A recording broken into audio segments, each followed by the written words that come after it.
தான் உங்களுக்கு நல்லது பண்ண முடியும். நீங்கள் தான் உங்களை காப்பாற்றணும்.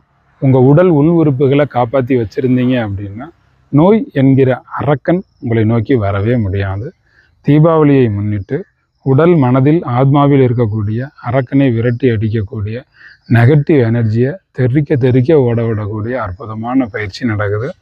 7 நாளிலிருந்து 10 நாட்கள் வரை நடக்கக்கூடிய பயிற்சி. உடனடியாக இப்போதே இணைந்து கொள்ளுங்கள். 20,000 ரூபாய் வரை மதிப்புள்ள பயிற்சி. நுரையீரல் பூஜை, இதய பூஜை, உங்கள் சிறுகுடல், பெருங்குடல், இரத்த குழாய்கள் எல்லாத்தையுமே தூய்மை செய்து மிக சிறப்பாக உங்களிடம் ஒப்படைக்கக்கூடிய ஒரு அற்புதமான பயிற்சி தான். 200 ரூபாய் கட்டணத்தில் நடக்க இருக்கு. உடனே ஜாயின் பண்ணுங்கள். உங்களுக்கு தெரிஞ்சவங்களுக்கெல்லாம் சொல்லுங்கள். ஆயுஷ் 100 பயிற்சி ஏற்கனவே கலந்து கொண்டவர்கள், இது வருஷத்துக்கு ஒரு தடவை நீங்கள் உடம்பை வண்டி ஆயுத பூஜைக்கு வாகனங்களை சர்வீஸ் பண்ணுற மாதிரி தீபாவளிக்கு உங்கள் உடம்பை நீங்கள் சர்வீஸ் பண்ணிக்கணும். வருஷத்துக்கு ஒரு தடவை எடுக்க வேண்டிய பயிற்சி.